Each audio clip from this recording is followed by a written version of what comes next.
gelasnya kosong misal, Mm-mm. terus sampean huni gelasnya, otomatis kan sampean adalah kekosongan kan, otomatis kan. Sekarang tak tanya, kekosongan di dalam gelas itu beda nggak dengan kekosongan yang di sini? Enggak.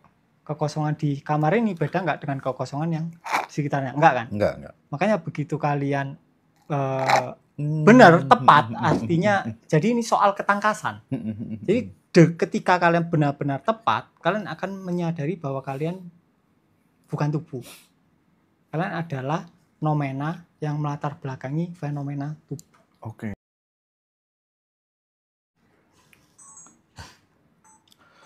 Nah, minum dulu Mas Riko.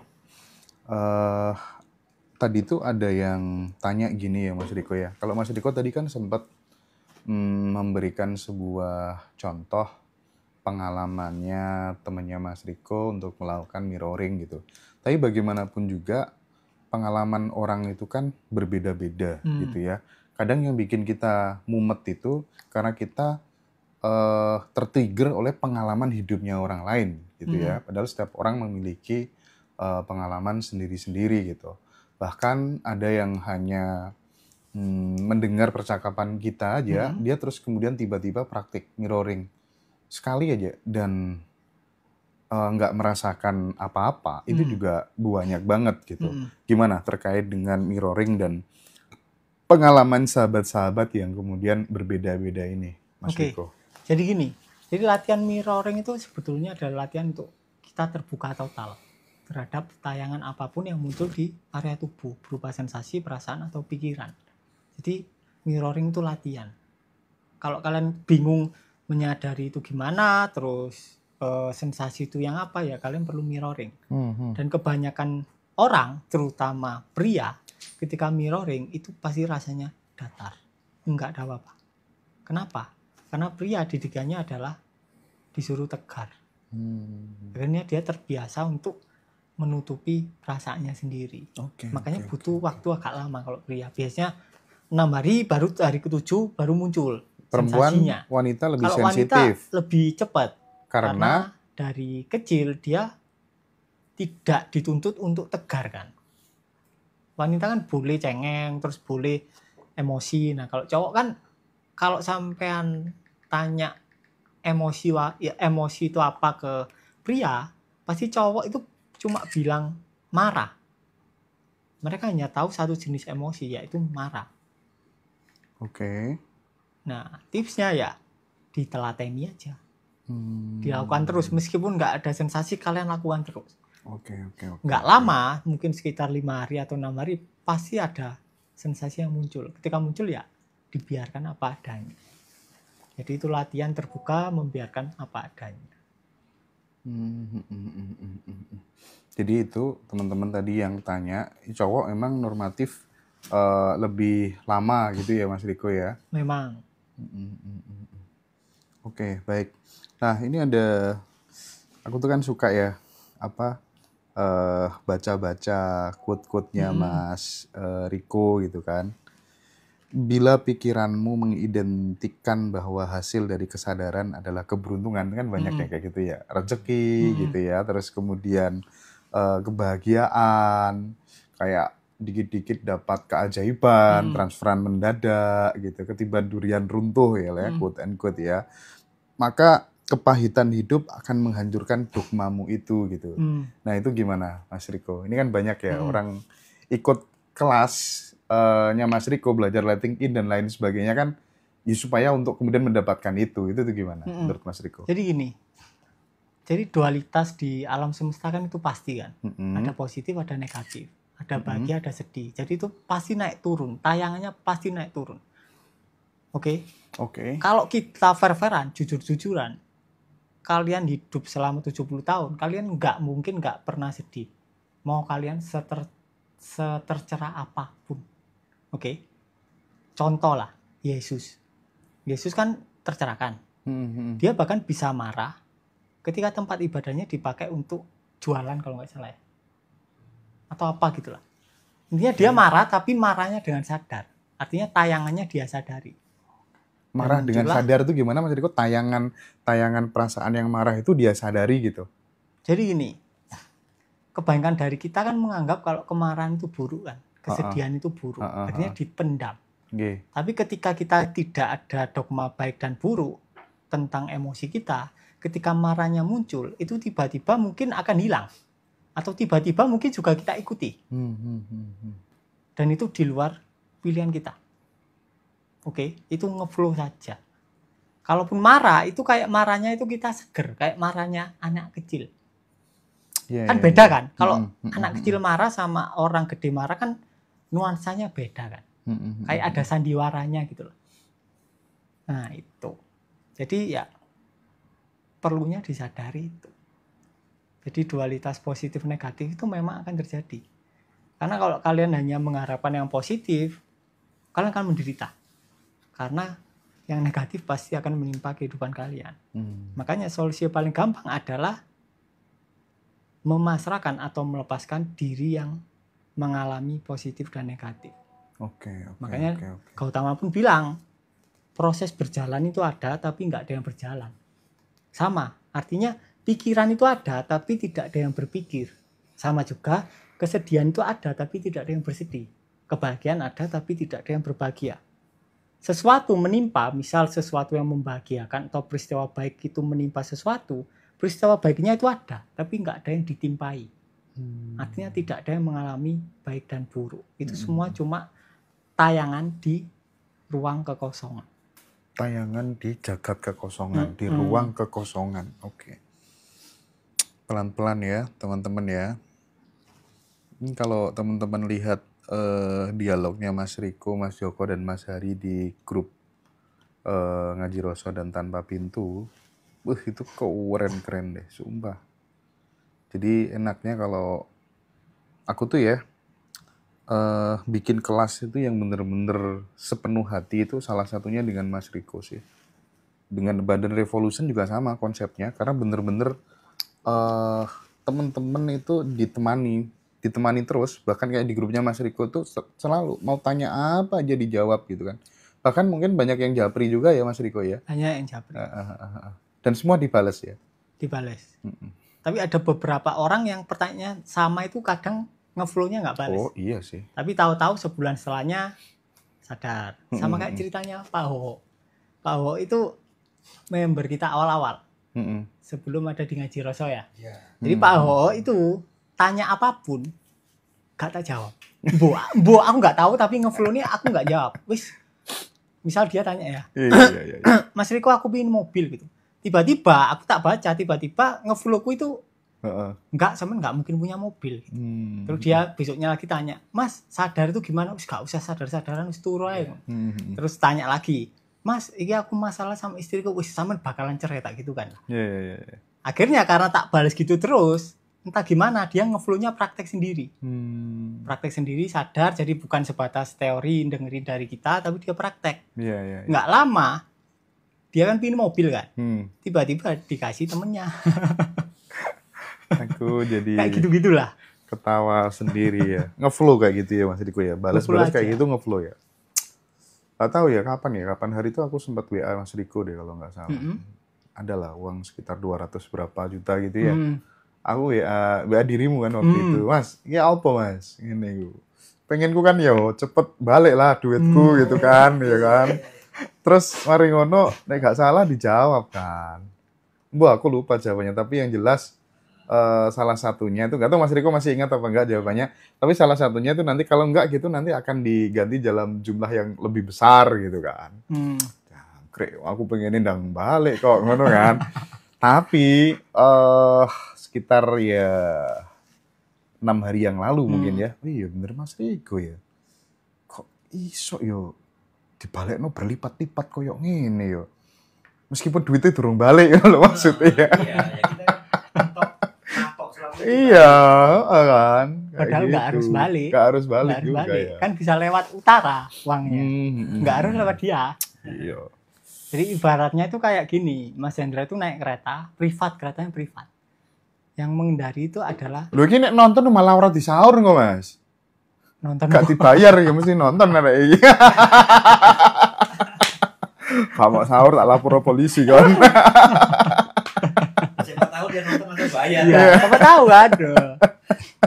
Tapi bener sih, itu jawabannya Mas Riko dan Hmm. terbukti sih. 6 hari yang lalu aku mikir sambil rebahan gitu ya.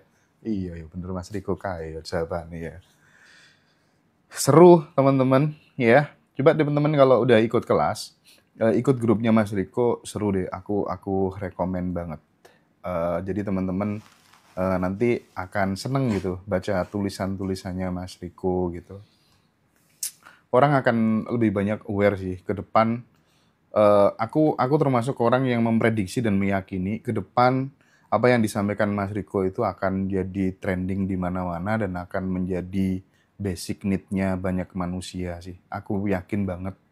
Jadi ngaji rosoh kolaborasi dengan Mas Riko dengan Tanpa Pintu tuh kayaknya udah tepat, momennya sangat tepat karena banyak orang akan butuh itu semuanya, teman-teman.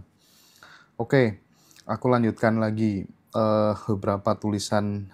Gini, sebelum aku lanjutin, ketika kemudian orang tuh dihadapkan pada sebuah peristiwa, Mas Riko, seperti yang aku alamin tadi mungkin ya, atau mungkin kondisinya aku balik deh. Dikit-dikit selalu mikir gimana hutang belum bisa bayar, sementara dari gaji jelas nggak mungkin, nggak masuk akal lah. Minim banget buat makan sehari-hari aja kadang kurang gitu kan. Yang banyak cerita ke aku kan gitu Mas Riko. Nah, dihadapkan pada situasi ini, kan ada dua kemungkinan. Satu, menunggu keajaiban dengan cara pasrah atau apalah namanya. Intinya menunggu keajaiban datang. Atau yang kedua, mencoba dengan pikiran yang jernih, mencari solusi terbaik. Gimana Mas Riko? Oke, jadi gini. Misal Mas Hendra naik kereta api. Kereta apinya privat. Cuma sampean sama masinis. Oke. Sampean ada ID masing-masing. Oh, ini ID penumpang, ini ID masinis. Kemudian selang 1 jam sampean melewati pemandangan yang sampean nggak suka. Pemandangan itu buruk. Elek lah. Iya. Sampean lihat jembatan reot atau rumah kumuh dan sampean nggak suka. Terus sampean ingin mengendalikan keretanya. Oke.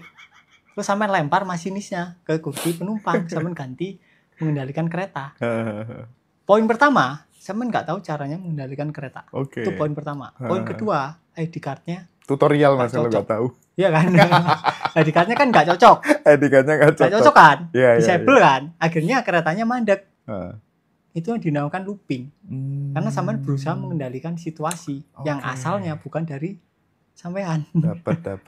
Oke. Jadi ya dibiarin lewat. Artinya dibiarin lewat ya sampean nikmati apa yang sedang terjadi sekarang. Misalnya sampean diutangin orang nggak balik, ya udah dinikmatin. Setelah sampean keretanya maju, mungkin sampean dapat rezeki dari yang lain. Nggak ada yang tahu. Ada tayangan-tayangan yang Ada tayangan. baru gitu. Tapi kalau sampean berusaha mengendalikan, sampean pingin pokoknya harus apa? Dia harus melunasi nih, tak laporin polisi, sampean akhirnya looping di pemandangan itu. Akhirnya terjadi terus. Akhirnya ya sampean ditipu lagi. Oh, ngono ya Mas ya. Kena guru spiritual fake lagi gitu ya. itu harus dinikmati juga, harus disadari terus gitu Itu ya, harus supaya nggak looping gitu ya. Ya dibiarin aja kan. Biarin aja. Dinikmatin kan. Yang penting kan sensasinya kan. Perasaannya kan disadar. Ya. Jadi ya aku ingetin ya teman-teman. Aku tidak menutup kemungkinan bahwa dari sekian banyak ngaji roso keliling itu ada juga beberapa guru spiritual atau mungkin coach yang kemudian tidak sesuai dengan yang aku idealkan dan aku inginkan gitu ya. Jadi kadang ketika ada teman-teman banyak yang WA tanya itu jelas nggak dibalas itu udah tanda-tanda gitu. Makanya teman-teman kalau mau ikut kelas, mau ikut apa-apa, mending kontak kita dulu gitu. Menurut Mas Hendra gimana gitu. Itu aku ngingetin teman-teman aja ya. Sekedar saran sih, karena bagaimanapun juga kita ketemu banyak orang, nggak tahu latar belakangnya dulu bagaimana gitu ya. Ini bagian dari perjalanan ngaji roso ya teman-teman. Oke. Ada ungkapan ini Mas Riko, huni tubuhmu dari dalam. Kalau nggak salah itu periferal tubuh ya. Nah, ketika kita ngomong soal periferal tubuh, nanti praktiknya mungkin akan seperti apa? Atau mungkin itu diajari di kelas? Itu diajari kalau. Diajari ya. Teman-teman yang mau itu nanti bisa di Bandung diajarin langsung. Tapi paling enggak menghuni tubuh dari dalam itu kan asik ketika kemudian dalam situasi misalnya kayak macet. Terus kemudian kita lagi nggak ngapa-ngapain gitu kan ya. Kita kan menjadi punya sebuah habit yang itu kemudian akan membawa kita pada sebuah kesadaran yang lebih mendalam, mengalami ketuhanan yang nyata gitu. Nah, ini mungkin perlu dijelasin sedikit Mas Riko tentang menghuni tubuhmu dari dalam atau periferal tubuh. Jadi nih, memang awalnya mungkin itu terkesan menghuni tubuh. Padahal enggak. Ketika sampai praktekkan itu pelan-pelan, ibaratnya kayak gini. Misalnya ini kan gelasnya kosong misal, terus sampai huni gelasnya. Otomatis kan sampean adalah kekosongan kan? Otomatis kan? Sekarang tak tanya, kekosongan di dalam gelas itu beda nggak dengan kekosongan yang di sini? Enggak. Kekosongan di kamar ini beda nggak dengan kekosongan yang di sekitarnya? Enggak kan? Enggak. Makanya begitu kalian benar, tepat, artinya jadi ini soal ketangkasan. Jadi ketika kalian benar-benar tepat, kalian akan menyadari bahwa kalian bukan tubuh. Kalian adalah nomena yang melatar belakangi fenomena tubuh. Itu bagian pentingnya. Nomena yang melatar belakangi fenomena tubuh. Jadi tubuh kan cuma kumpulan sensasi kan aslinya. Iya. Kosong. Ya. Berarti kalau dalam praktik sehari-hari Mas Riko sendiri juga udah membuang semua keinginan apa gitu, udah hampir nggak punya. Nah, sekarang tak tanya gini.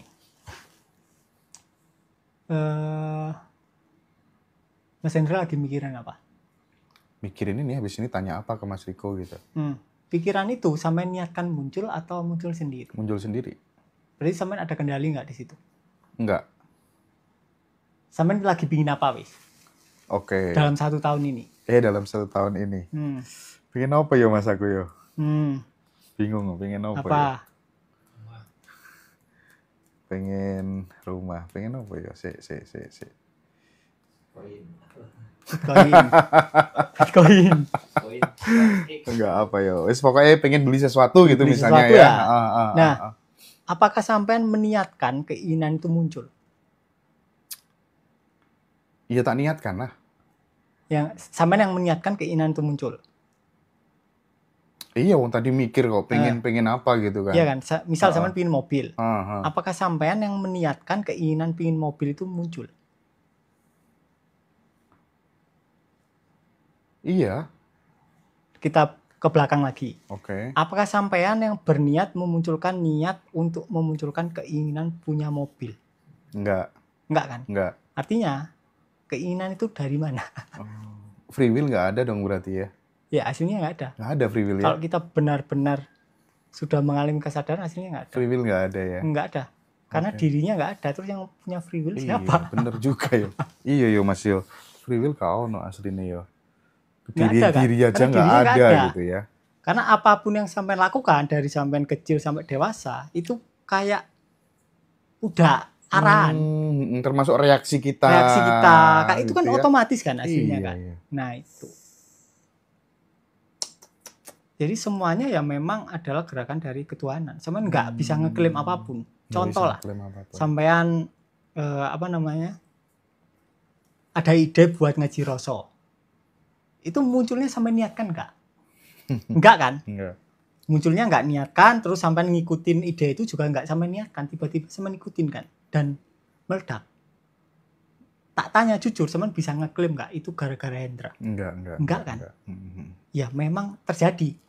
Ya pokoknya itu, gitu kan? Kayak gitu. Kalau kita memang benar-benar jujur, kita nggak bisa ngeklaim apapun di kehidupan kita. Nggak bisa apa-apa ya? Karena bahkan kita nggak ada. Kita pun nggak ada aslinya gitu. Makanya di semua agama kan pasti tiada daya upaya selain daya ketuhanan kan. Aslinya itu.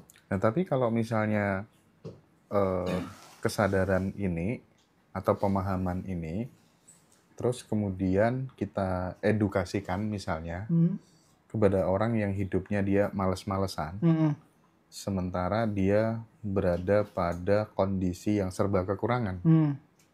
apakah kemudian relate Mas untuk kemajuan hidupnya gitu? Nah, sekarang tak tanya. Kalau di dunia ini nggak ada orang males, orang rajin ada nggak? Nggak ada kontrasnya. Iya kan? Kalau misal di dunia ini nggak ada orang miskin, orang kaya ada nggak? Nggak ada. Nggak ada kontrasnya. Sama nggak bisa bilang dia kaya, karena orang miskin nggak ada. Misal di dunia ini nggak ada orang buruk. Saya bisa ngomong, oh orang ini baik. Nggak bisa. Nggak ada kontrasnya. Jadi kontras itu adalah sandiwara ketuhanan. Karena dengan kontras dunia jadi ada. Berarti ya udah biarin miskin, biarin malas gitu aja. Nggak ada masalah. Nggak perlu ada menteri, nggak perlu ada presiden gitu ya sebenarnya ya. Buat apa? Di sebuah negara gitu misalnya. Jadi negara itu kan aslinya kan wilayahnya cuma di peta. Oke. Contoh lah Singapura sama Malaysia. Jelas batas-batasnya jelas di peta. Sampai ke sana ada batasnya di tanahnya. Nggak ada. Nggak ada. Kalau untuk membantu keperluan struktural, fungsionalitas untuk memudahkan pengelolaan mungkin bisa. Tapi karena tayangannya egonya muncul ya akhirnya ya jadi perang, kompetisi kan. Yes, tayangan. Oke, aku pengen geser ke sini sebentar Mas. Ini pertanyaannya Mas Putu Arta. Mas Putu Arta itu penontonnya Ngaji Roso dari Bali, sering nonton Mas Riko juga. Dia berada pada satu titik ketika kemudian dia menginginkan sesuatu. Dia percaya utuh. Terus kemudian ya dia selalu berbicara positif bahwa itu pasti akan terjadi gitu ya. Dan kenyataannya berulang kali itu sering terjadi gitu.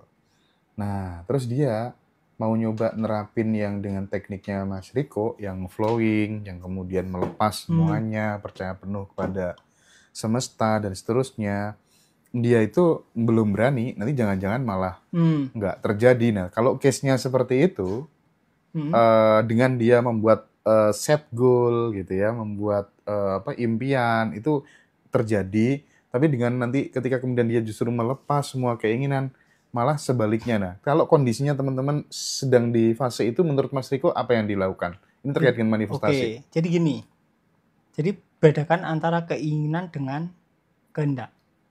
Oke, kalau keinginan itu pasti sumbernya dari kekurangan. Sama ada kekurangan sehingga yang muncul keinginan. Karena sama merasa miskin atau merasa nggak pede, akhirnya sama percaya diri, ya kan? Ingin kan? Ingin artinya sampean merasa kurang di dalam. Tapi mungkin Pak Putu Arta dia merasa udah kaya. Karena dia merasa udah kaya, dia kehendaknya kaya. Makanya yang kaya makin kaya, yang ya itu jangan-jangan udah berbasis kesadaran gitu di posisi itu. Jangan-jangan udah berbasis kesadaran. Jadi semuanya kan adalah kesadaran. Iya. Jadi nggak perlu dipilah-pilah. Oh ya wes, oke. Biarin aja. Simple ya, enak ya teman-teman. Semuanya pada keren banget gitu ya. Yang pengen praktik langsung nanti kita ketemu di Bandung ya teman-teman ya. Ya simple banget di Mas Riko, sangat simple banget. Gak usah ngotot, gak usah ngoyo ya Mas Riko ya. Gak usah kemrungsung, gak usah melawan sesuatu gitu ya. Kita di dalam rel kereta tadi gitu ya. Betul. Sama masinisnya, percaya aja sama masinis gitu ya. Karena intinya karena ketika kita melawan perasaan kita sendiri, kita terlibat sama perasaan. Kita nggak mungkin sadar.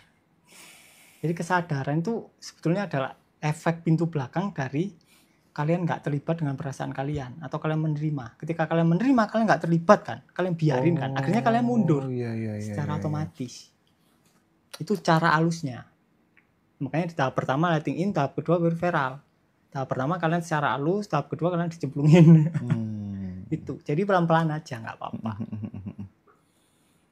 Di penerimaan biasanya selalu berakhir dengan kebahagiaan, bahwa ternyata penerimaan, nerimo itu ternyata energinya dahsyat ya Mas Riko ya. Orang Jawa kan selalu ngajarkan itu ya. Yes.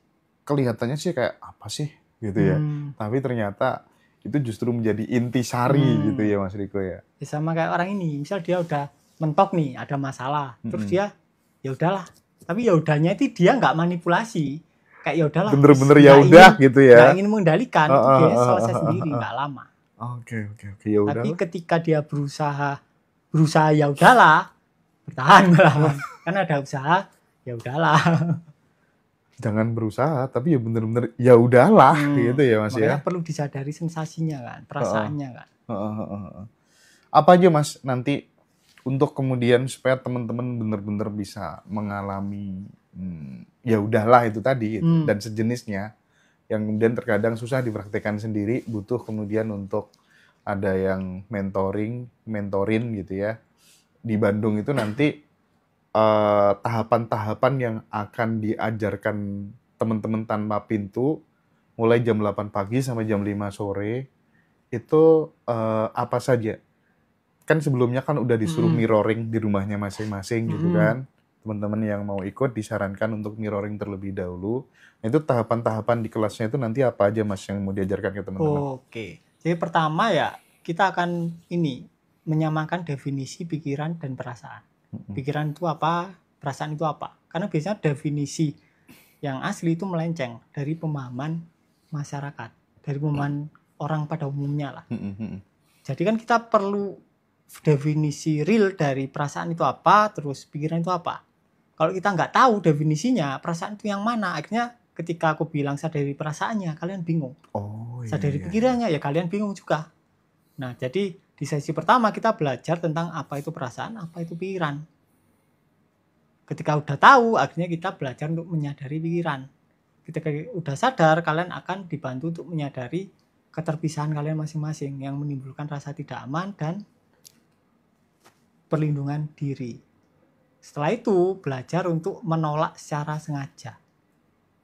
Apa tuh? Selama ini kalian kan nolaknya nggak sadar kan? Nah, sekarang kalian secara sadar kalian nolak sesuatu. Akhirnya kalian tahu kalau nolak itu nggak enak, nerima itu enak. Itu, jadi itu yang perlu kalian lakukan. Nah, itu diajarkan di workshop ya, di workshop. Kemudian setelah itu ada sesi apa ya lagi? Hah? Ya, ada sesi abundance. Kemudian terakhir ya Verivera. Jadi teman-teman nanti bisa praktik langsung. Bagi yang rumahnya di Bandung dan sekitarnya, nanti teman-teman bisa belajar langsung sama Mas Riko selama 1 hari ya, bersama dengan Mas Riko. Sesi abundance-nya itu gimana Om? Ada yang tanya gitu Mas Riko? Sesi abundance-nya itu kita lebih ke yin yang manifestation. Yin yang manifestation. Oke. Itu ada kaitannya sama seks tadi enggak? Ada kaitannya sama pola suami istri. Berarti yang belum punya pasangan gimana dong?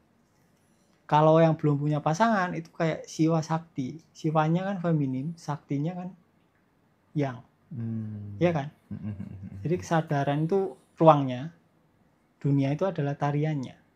Kesadaran adalah ruangnya, dunia adalah tariannya. Sama, bisa dipakai. Iya. Aku tuh pernah kan Mas, suatu hari itu WA sama salah satu guru spiritual yang bakal dikenakan kasus gitu ya. Wah itu udah rame tuh. Udah rame banget gitu. Terus kemudian aku WA kan. Jawabannya tuh, sudahlah Mas Hendra, kita ikuti aja tarian semesta ini maunya gimana gitu ya. Kata-kata itu, oh gitu ya. Dan ternyata selesai nggak ada apa-apa gitu ya. Jadi itu mungkin bisa jadi opsi ketika kemudian teman-teman dalam kondisi yang sangat sulit. Justru kemudian dengan kesadaran seperti itu, udah terima aja maunya semesta ini gimana. Justru malah cepat selesai. Malah cepat selesai. Oh iya. Kalau kalian berpura-pura menyerahkan, nggak selesai-selesai. Trikinya kan di pura-pura menyerahkan kan. Ya, tanda bahwa kita masih berpura-pura itu tandanya apa Mas? Kalian tanya, menunggu keajaiban. Itu berarti pura-pura kalian. Iya kan? Oke. Ada lagi? Ya, kita tanya gitu, kok enggak selesai gitu. Bertanya-tanya dalam diri kalian sendiri. Tapi kalau kalian benar-benar sudah lepas artinya atau sudah menerima, kalian kerasanya itu udah selesai masalahnya. Walaupun realitanya belum. Tapi terasa udah selesai. Naturalnya terasa udah selesai. Iya. Enteng gitu ya Mas ya. Enteng. Gak sampean pikir wis boy. Ya wis, oke. Teman-teman nanti praktik langsung ya di Bandung 19 Januari, silahkan join gitu ya. Silahkan kontak admin